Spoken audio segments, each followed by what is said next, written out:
ଆଗକୁ ଆସୁଛି ପବିତ୍ର ରକ୍ଷାବନ୍ଧନ। ଭଉଣୀ ବାନ୍ଧିବ ଭାଇ ହାତରେ ରାକ୍ଷୀ, ଭାଇ ରଖିବ ଭଉଣୀମାନ। ବିନା ବେସନ, ବିନା ଛଣା, ବିନା ତେଲରେ ଲଡ଼ୁ ବନେଇବା ରାକ୍ଷୀ ପୂର୍ଣ୍ଣିମାରେ। ପ୍ରସ୍ତୁତି ପ୍ରଣାଳୀ ସହଜ ଭାରି, ଆସନ୍ତୁ ଦେଖିବା ଡେରି ନ କରି। ଦର୍ଶକ ବନ୍ଧୁ ସମସ୍ତଙ୍କୁ କରୁଛି ମୁଁ ପ୍ରଣିପାତ। ମା ଗେଲୁ ହାଣ୍ଡିଶାଳକୁ ଆପଣମାନଙ୍କୁ ବହୁତ ବହୁତ ସ୍ୱାଗତ। ସବୁଠୁ ସହଜ ଉପାୟରେ ଲଡ଼ୁ ଆସନ୍ତୁ କରିବା ପ୍ରସ୍ତୁତ। ଦର୍ଶକ ବନ୍ଧୁ ଆଜି ଆମେ ବିନା ବେସନରେ ଲଡ଼ୁ ପ୍ରସ୍ତୁତ କରିବା। ବେଶ ସୁଆଦିଆ, ପୁରା ମୋତିଚୁର ଲଡ଼ୁ ଯେମିତି ଲାଗେ ସେମିତି ସ୍ୱାଦିଷ୍ଟ ଲାଗିବ। ଏଠି ଆମେ ନେଇଛୁ ଗୋଟେ ଗିନା ବୁଟ ଡାଲି। ବୁଟ ଡାଲିକୁ ପ୍ରଥମେ କ'ଣ କରିବା ନା ଭଲ ଭାବରେ ଧୋଇଦେବା 2 ଥର 3 ଥର।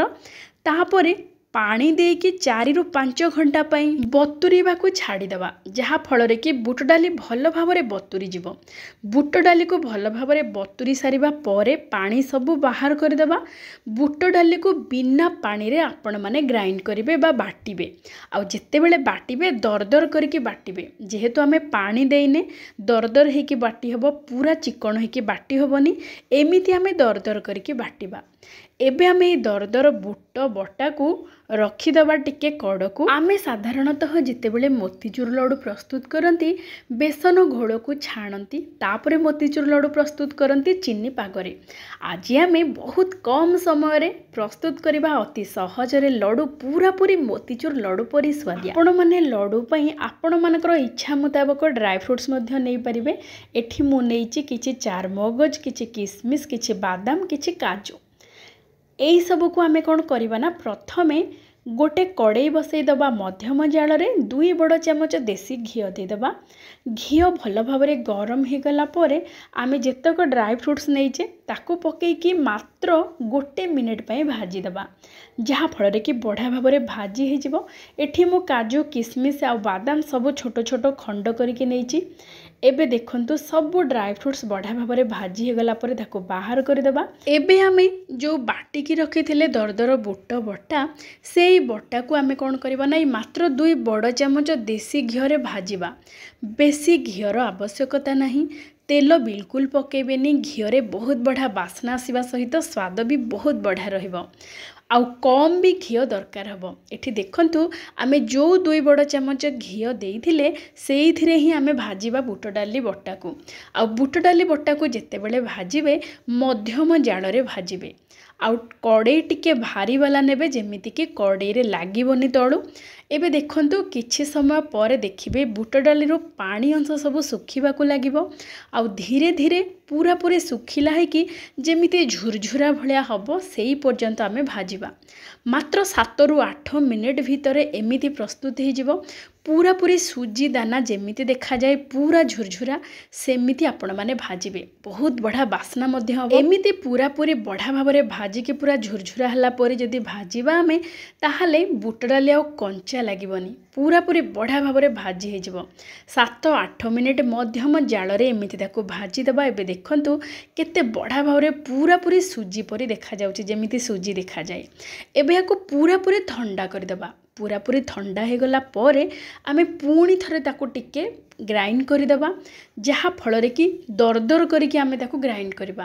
ଆମେ ଯେତେବେଳେ ପ୍ରଥମେ ବୁଟ ଡାଲିକୁ ବାଟିଥିଲେ ଗୋଟେ ଗୋଟେ ବୁଟ ଡାଲି ମଧ୍ୟ ରହିଯାଇଥିବ। ସେଥିପାଇଁ ଆପଣମାନେ ଭାଜି ସାରିବା ପରେ ଆଉ ଥରେ ଟିକେ ରହି ରହି ଆପଣମାନେ ଗ୍ରାଇଣ୍ଡ କରିବେ ବା ପଲ୍ସ ମୋଡ଼ରେ ଆପଣମାନେ ଗ୍ରାଇଣ୍ଡ କରିବେ, ଯାହା ଫଳରେ କି ଯେମିତି ମୋତିଚୁର ଲଡ଼ୁ ପୁରା ଛୋଟ ଛୋଟ ଦାନା ଥାଏ ସେମିତି ଦରଦର ହେଇକି ରହିବ। ଏବେ ଦେଖନ୍ତୁ ଆମର ମାତ୍ର 2 ବଡ଼ ଚାମଚ ଦେଶୀ ଘିଅରେ ଏଇ ବୁଟ ଭଜା ବା ବୁଟ ଡାଲିର ଭଜା ବଢ଼ିଆ ଭାବରେ ପ୍ରସ୍ତୁତ ହୋଇଯାଇଛି। ଏବେ ଆମେ ଗୋଟେ କଡ଼କୁ ତାକୁ ରଖିଦେବା। ତାପରେ ଆମେ ପ୍ରସ୍ତୁତ କରିବା ଚିନି ଶିରା, ଯେଉଁଥିରେ କି ଆମେ ପାଗ କରିବା ଆମର ଲଡ଼ୁ ପାଗ। ସେଥିପାଇଁ ଦେଖନ୍ତୁ ଆମେ କଡ଼େଇକୁ ବସାଇଦେବା ମଧ୍ୟମ ଜାଳରେ। ଏଠି ଦେବା ଗୋଟେ ଗିନା ଚିନି। ଯେତିକି ବୁଟ ଡାଲି ନେଇଥିବେ ସେତିକି ନେବେ ଚିନି, ଆଉ ସେତିକି ଦେବା ପାଣି।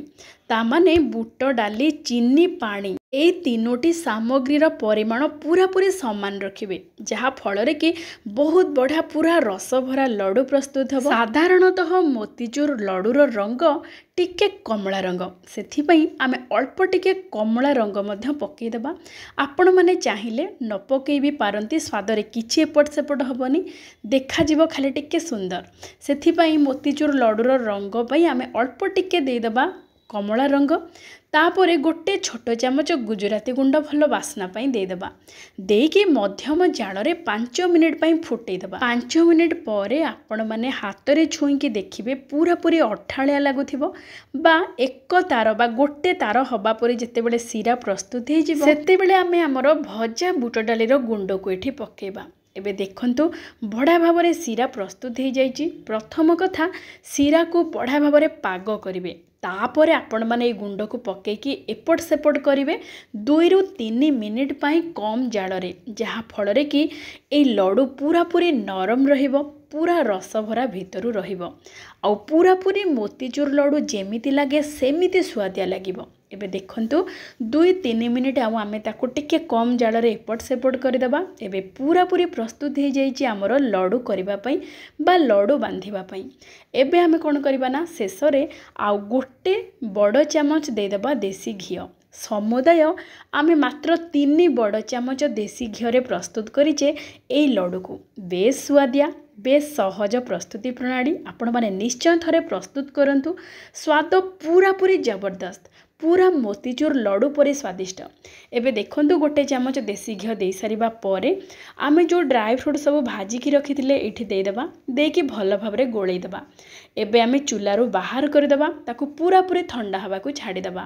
ठंडा हो गला परे आपण माने लड्डू प्रस्तुत करिवे। लड्डू को समान परिमाणर समान आकारर प्रस्तुत करिबा पई गोटे छोटिया कथा हला आपण माने कोन करिबा ना गोटे चामच हो किंबा गोटे छोट डंकी नेबे जहार कि आकार टिके गोलाकार हेथिबो सेथिरा आमे कोन करबा ना जो मिश्रण को देदेबा दे सारिबा परे ताको टिके चापिकी आमे लड्डू प्रस्तुत करिबा जहा फଳରେ कि लड्डू पूरा पूरी समान आकारर प्रस्तुत होबा और पूरा गोल गोल हेकी प्रस्तुत होबो। स्वादटा पूरा पूरी मोतीचूर लड्डू जेमिति लागे सेमिति लागिबो। थरे प्रस्तुत करंतु जानि परिबे। आपण माने मध्य आसंता रक्षा बंधन रे एमिति मिठा प्रस्तुत करंतु खांतु समस्तंकु खुआंतु देखिए समस्त को बहुत बढ़िया लगे।